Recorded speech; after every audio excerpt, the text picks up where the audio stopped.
OK, docteur, j'ai une question pour toi. C'est quoi la différence entre le Viagra puis le Cialis?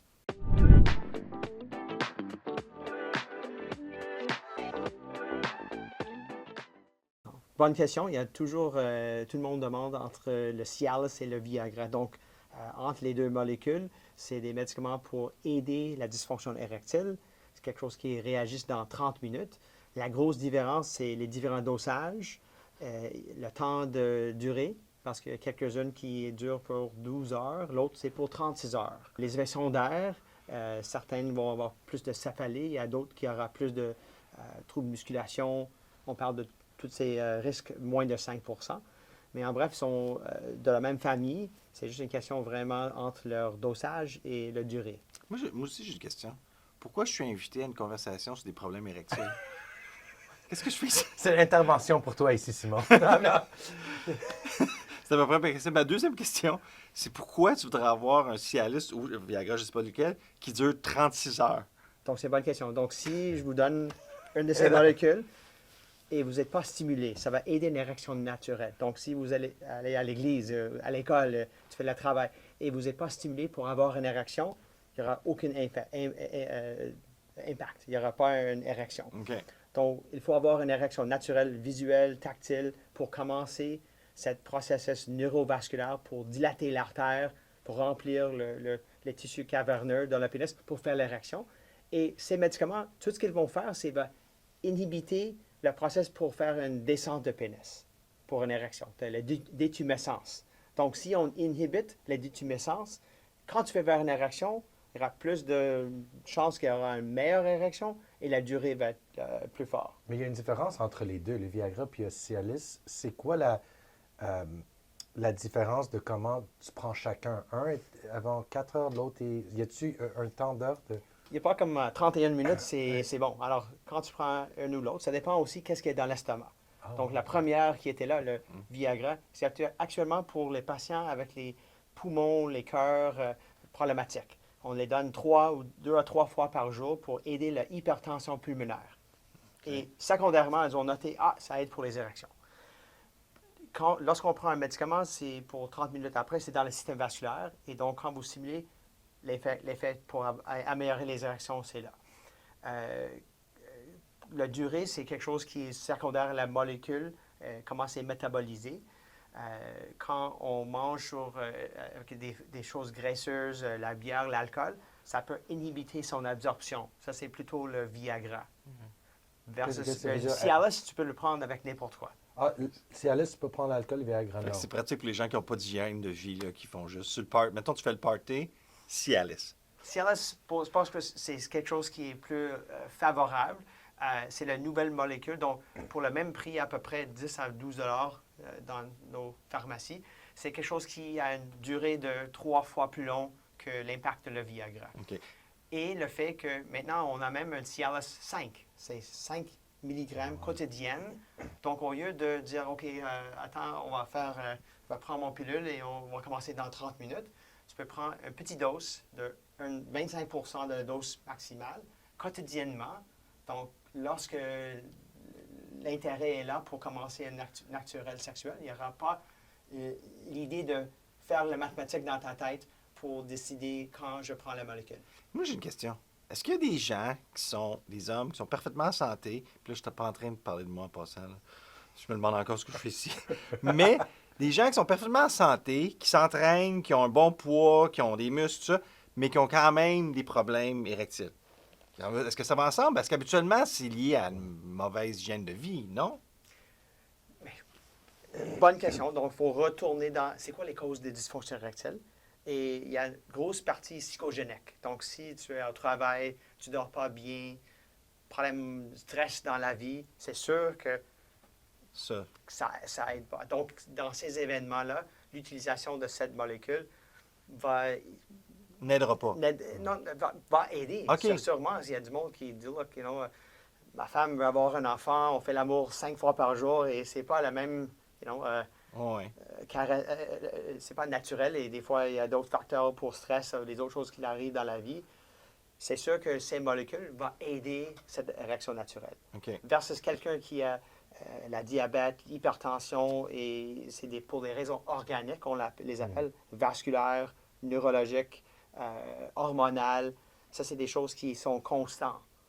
Versus situationnel, les fois, ces molécules peuvent aider dans les parties on appelle ça anxiété de performance. Donc, tu es avec une nouvelle blonde, tu veux faire l'amour, est-ce que je serai à mon meilleur? Et donc, l'utilisation de ça va aider sûrement pour cette confiance. Est-ce que la clientèle cible, c'est ces gens-là, cependant? Ou est-ce que d'après ce que vous avez vu, Mais dans une pratique urologique, je vois plutôt les hommes avec le problème de la prostate, cancer de la prostate. Donc, ces traitements-là, qui sont comme 5 ans plus, fumeurs, diabète, hypertension. Et donc, c'est sûr que pour les plus jeunes, c'est pas quelque chose qu'on fait des examens routines d'emblée. Et on ne check pas le cholestérol, c'est quoi ton tension. On pense pas comme ça à l'âge de 30. Non. Même à 40, c'est là après que peut-être on fait une évaluation et wow, votre tension est très haut. Par jour. Si vous ne mettez pas une machine pour faire votre tension, ce n'est pas quelque chose qu'on connaisse. Ou ton cholestérol, peut-être c'est très élevé. Je vois plusieurs patients qui viennent me voir, on va faire un bilan hormonal, cholestérol, et c'est très élevé. Et à part d'aider le trouble dysfonction érectile, qui peut précéder un événement cardiaque, des fois 5 à 7 ans. Donc, je vais vous aider avec un trouble pour votre trouble érectile, mais vous allez voir un cardiologue pour avoir un stress test pour voir peut-être il y a Vous quelque faites chose. ça tout de suite si vous donnez une Moi, prescription, oui. Mon beau-père est cardiologue, donc on jasait toujours qu'il y a une jumelation. Et récemment, il y avait une publication qui a noté, c'est une étude rétrospective, il y a 15 ans, ils ont noté que les patients qui prenaient ces molécules-là versus les hommes qui ne prenaient pas, il y avait une grosse différence pour le groupe qui prenait ces produits, le PDE5, on les appelle, pour moins de risques cardiovasculaires, moins de mortalité cardiovasculaire. Donc, fait que ça aide. C'est sûr que comment ça marche, ça aide pour que les vaisseaux Soit dilatés. sont dilatés. C'est un ça, c'est le Cialis de 5 mg par jour, tu parles. Peu importe lequel. OK. Le fait d'être exposé à ces molécules, parce que des fois, les femmes monsieur vient, est-ce qu'il y aura un problème cardiaque? Est-ce qu'on va avoir le trouble? La seule contre-indication, c'est si vous prenez les nitrates quand tu as une crise cardiaque, soit les patchs ou la pompe en dessous de la langue. Si on ajoute le PD5, ça peut supprimer d'avoir une hypotension.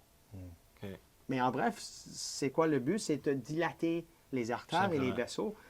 À part, je dis, la pauvreté, c'est juste quelque chose qui est dispendieux. Donc, donc ça dilate partout, les artères, pas juste aux endroits.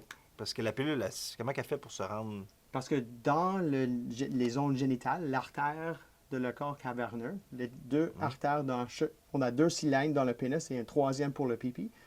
En haut, c'est les vaisseaux qui sont plus sensibles pour le PD5. OK. Bien, dans les anciens, le Viagra, il y avait aussi le PD4 qui est dans les yeux. Donc, des fois, les patients voient un peu de bleu. Pas comme vous voyez parfaitement, mais il y a un blue hue qu'on voit sur les choses. Des fois, c'est les céphalées. Il y a des autres PD, différents subtypes, que peut-être ça va faire une dilatation des vaisseaux dans les muscles, dans le dos, les muscles dans les jambes. Donc, il y a un crossover un peu de les différents subtypes, mais en bref, c'est vraiment pour la zone génitale. Okay. Il y a aussi les poumons. Donc, fait que c'est une bonne chose. Il y a du patient qui me demande, c'est juste à part que, au moins que vous avez des céphalées, des effets secondaires, ou pour c'est dispendieux. C'est pas, mais aux États-Unis, il y a certaines pharmaciens avec Cuban, le propriétaire de football, le Cowboy, je pense. C'est lui qui a fait toute une pharmacie pour les génériques. Et c'est très, très non dispendieux. Donc, en bref, tout le monde parle, c'est juste uniquement pour le dysfonction érectile. Le FDA approval, oui, c'est vraiment spécifiquement pour ça. Et il y a différents types de classes, mais c'est sécure, c'est bien toléré. Et si on ajoute avec les autres traitements, ça va sûrement aider les troubles érectiles. Donc, on pourrait... vas-y. Quelqu'un qui est en santé, il peut le prendre régulièrement, puis juste le prendre toute sa vie. Y a-t-il des contre-effets? Donc, à part que il y a toujours les risques, c'est minimal, mais des fois, c'est quelque chose dans les yeux, les facteurs de douleur dans les os, les muscles. il n'y a pas vraiment spécifiquement un événement de toxicité ou de ces problèmes-là. Et comme je dis, il y a des études subjectives, rétrospectives, c'est pas FDA approved pour ça, mais on voit que, hey, peut-être il y a un bénéfice cardiovasculaire, surtout dans les patients, les populations, donc il y a plus de chances d'avoir les crises cardiaques, les ACV. Donc, encore, ce n'est pas prouvé, mais juste pour ajouter dans les données qu'il y a une sécurité de les prendre, surtout à le long terme. Fait que c'est comme Ozempic, mais pour la sécurité vasculaire. C'est-à-dire, Ozempic fait perdre du poids, mais c'est un side effect, mais c'est la même chose, mais pour Mais en un fait, peu. l'Ozempic, ça, c'est un autre produit que... Oui, oui, encore, c'est comme une assez- autre chose, mais Mais l'idée est là Ouais. que, c'est un quick fix, mais dans le long terme, pour le gut health, les ostéoporoses, on ne sait pas vraiment les données. Le Ah ouais, Viagra Cialis, ça fait déjà 25 ans que ça existe. Beaucoup, c'est plutôt les différents types de génériques et maintenant, on peut avoir les pastilles en dessous les langues. Ouais, ça, c'est nouveau. En bref, c'est par la voie orale. OK. Euh, C'est quoi la différence? C'est juste que tu ne l'avales pas? Mais juste, c'est comme Ça- je mets comment dire ça, un petit carré en dessous de la langue pour ça dissoudre. Ça va dans ton salive et c'est déjà liquide lorsque ça rentre dans l'estomac. Et selon qu'est-ce qui est dans l'estomac, parce que le Viagra est basé sur est-ce qu'il y a beaucoup des choses graisseuses qui va inhiber l'absorption. Oh, Donc peut-être ça va être moins efficace. C'est pas comme C'est-tu mieux de ne pas manger avant de le prendre? bonne question. On dit qu'aux patients, c'est mieux de ne pas le manger avec des choses très graisseuses parce que ça va inhiber son absorption. Mais ça ne va pas annuler son bénéfice. Peut-être que ça va prendre plus longtemps à avoir le dose maximum dans le sang. Puis l'alcool va faire quoi? Ça va faire un contre-effet ou non? Ça va marcher quand même? Mais c'est sûr que si on prend beaucoup d'alcool, les érections, c'est depressant. Alors, c'est quelque chose qui ne va pas aider. Ou il y a certaines autres drogues ou les choses comme ça ne vont pas aider les érections. Donc, ça tombe, est-ce que tu es toujours en bonne santé? Est-ce que c'est vendredi, samedi, ce que vous le prenez? Quand il y a d'autres facteurs. Donc, pour moi, c'est quelque chose entre la balance. Et en bref, pour l'utilisation primaire, c'est plutôt que les patients que je vois qui sont obèses. Est-ce que vous vous entraînez, vous faites la musculation? Oui, je fais le jardinage. I'm like, non, c'est pas l'état cardiovasculaire. Donc, il y a un bon lien naturellement entre les dysfonctions érectiles et votre état cardiovasculaire. Bien là, on parle de Viagra puis Cialis, on parle de dysfonction érectile. C'est quoi les causes de dysfonction érectile? Y a-t-il une base de cause? En bref, la première, c'est les patients qui sont épisodiques, psychogéniques, on les appelle, cette catégorie. Donc, les stresseurs dans la vie, troubles dans les relations, stresseurs, on ne dort pas bien, nouveaux partenaires. Et des fois, c'est juste, si on fait la masturbation, tout va bien. Dans certaines situations, trouble érectile. Et c'est toujours, est-ce que tu as un problème d'avoir l'érection et de la maintenir? Et ça, c'est de voir. Ensuite, dans cette catégorie organique, c'est constant, progressif. Il n'y a pas de variation beaucoup. Et dans cette catégorie-là, on a vasculaire, la plus commune, hypertension et surtout les médicaments qu'on donne pour les hypertensions. Donc, on va baisser les tensions, mais on veut que la tension monte là. Alors, ça, c'est un classique. On commence ça s'appelle les beta blockers, les Olol, metoprolol et bisoprolol. Il y a beaucoup de ces catégories-là ou d'autres. On a les problèmes de diabète et on sait que tranquillement, jour par jour, si les sucres sont un peu élevés, on ne noterait pas une différence. Mais année par année, ça peut détruire les vaisseaux ou les nerfs. Les problèmes neurogènes, les Parkinson's, troubles de disque hernial, douleurs chroniques. On peut avoir hormonal, baisse de testostérone. Je peux ajouter structurel s'il n'y a jamais une fracture ou une blessure au niveau du pénis. La maladie Peyronie, donc l'érection n'est pas droite, c'est courbé, donc il y a une fuite veineuse. Il y a une grosse liste des affaires. Mais en bref, ça c'est pourquoi le patient vient nous voir. On va faire une évaluation physique. On va faire des fois une échographie pour voir Doppler, pour voir les vaisseaux. Est-ce qu'il y a une bonne C'est quoi ça? Comment tu fais ça? Il y a une échographie, il y a comme une machine que tu es capable de calculer. Mais c'est une échographie qui mesure le flot sanguin. Donc, échographie comme telle, c'est des images gris-noires pour voir structurellement, est-ce que deux cercles avec un petit artère, avec des tissus comme une éponge, tout homogène. Partout, c'est la même chose. Ou il y a une zone comme c'est dur, calcifié, donc il n'y aura pas cette distension, c'est cicatrice. Après, on met un bouton, c'est le Doppler. C'est pour voir est-ce que les choses viennent vers la caméra ou dans l'autre direction. Donc, c'est soit rouge ou bleu, selon la direction. Et avec ça, on peut voir les changements de vitesse selon le flow et pour voir, on l'appelle peak systolic pressure, diastolic pressure, pour voir quand on fait l'érection et on peut donner pas juste les médicaments oraux, mais une petite injection s'appelle Trimix, le Trimix. Donc, il y a 3 éléments, une chimie, un produit qui va dire l'artère dilatée. La même chose qu'on fait pour les transplantations. Donc, tu peux faire mettre une artère à une autre artère, c'est plus facile quand l'artère est dilatée. Donc, on met le papaverine ou phentolamine ou prostaglandine et c'est rapide. Donc, même si vous êtes à l'église, à l'école secondaire, tu mets une petite injection en réaction d'ici 10 minutes. Et alors, on fait ça, on fait un Doppler pour voir est-ce qu'au début, avec la réaction, il y a un bon flux artériel. Bien sûr, il n'y a pas une insuffisance artérielle. Même idée ici ou pour le cœur, peut avoir les vaisseaux. Alors, pour ça, on a différentes techniques pour ça. Et de voir ce que la réaction descend avant de partir, parce que ça, c'est un des effets secondaires. On a cette trimix qu'on fait, pas juste pour la diagnostic, mais aussi le traitement de dysfonction érectile sévère. OK. Dans les patients cancer à la prostate. Vous avez le P-shot, c'est ça? Comment ça s'appelle? C'est quoi les traitements qu'il y a pour ça? Donc, on a un traitement oral. L'autre chose que je dis supplémentaire, mange mieux, attention à tes sucres, perdre du poids, état cardiovasculaire, parce que même si je vous donne ces produits-là, peut-être ça va, la pathologie continue. Donc, j'essaie de voir s'il y a quelque chose en particulier pour faire améliorer votre santé. Ça, c'est un crutch pour vous aider. Si, après un peu de temps, ou pour les raisons nerveuses, on coupe les nerfs qui passent autour de la prostate pour les nerfs érectiles pour le pénis, s'ils sont endommagés comme un traitement de cancer à la prostate, même si tu prends les médicaments, ça ne marche pas. Ou les diabètes sévères. Donc, on tombe prochainement à des injections Caverjack ou le triple P. Si ça ne marche pas, on a des prothèses. Donc, ça, c'est vraiment la catégorie sévère. Mais quelqu'un qui est jeune, qui je ne veux pas prendre toujours les médicaments réguliers, est-ce que j'ai une autre alternative? Oui. Alors, ça, c'est le P-shot, le PRP, les plaquettes qu'on prend du sang.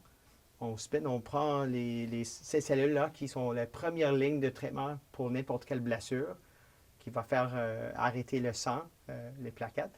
Et ensuite, on va donner dans le zone des protéines pour guérison. Donc, nouveau petit vaisseau vasculaire, réjuvénation. On fait déjà le PRP, dans les joints pour les patients orthopédiques, pour le peau, pour le cheveu, pour maintenir les cheveux. Alors, on voit que c'est quelque chose qui est très efficace et on peut utiliser en injectant dans les corps caverneux pour aider à nourrir, de rejuvener les tissus. Ça marche tout de suite quand vous le faites? Ou... Non, c'est pas... C'est combien de traitements? Comment ça marche? Donc, en bref, c'est quand on fait le gazon, on met les petites choses sur le gazon. C'est pas immédiat que tu vas tout faire des nouveaux seeds of grass. Alors, l'idée qu'on fait des injections, c'est une fois par mois. On fait dans des séries de 3. Et dans les études, c'est quelque chose qui, dans les patients avec les dysfonctions érectiles légers, ça peut aider à améliorer leur érection naturelle et d'avoir un meilleur flot sanguin. Donc, l'autre option, à part des injections, on a aussi les ondes de choc. Alors, en bref, au lieu de poncturer 4 ou 5 petits espaces, on gèle le pénis pour le PRP, l'utilisation des ondes de choc. Donc, l'idée, on utilise on clappe les mains et ça donne une pression énergétique qui passe à travers... C'est comme une machine qui va par-dessus, qui choque. Comme une échographie, exactement l'idée. Ça fait mal? Non. Tu sens rien. Mais c'est, si quelqu'un vous frappe petittement, mais en bref, c'est une série de 5000 coups qu'on donne à différentes zones pour faire microscopiquement une petite blessure, on va dire. Okay. Donc, votre corps va dire, c'est comme ton naturel PRP, une petite blessure. Et donc, il y aura une partie inflammatoire qui, dans l'inflammation, on a plus de sang, plus des cellules pour rejuvener. Donc, en bref, ça, c'est l'utilisation. Il y a plusieurs études qui démontrent, encore, quelqu'un qui vient, qui n'a pas de réaction post-cancer à la prostate, non, je ne vais pas offrir ça. Mais quelqu'un qui a déjà une réaction naturelle, qui veut avoir un peu plus, voilà, ça, ces techniques-là sont pour aider dans quelque chose qui est déjà légèrement dysfonctionnel. Tu en veux-tu un peu plus? Je pense que j'ai tout ce qu'on a besoin. Salut tout le monde, Nick Drossos. Dr. Kevin Zorn. J'espère que vous avez aimé cet épisode. Et si vous avez des commentaires ou des questions, partagez-les avec nous. Et On se voit la semaine prochaine.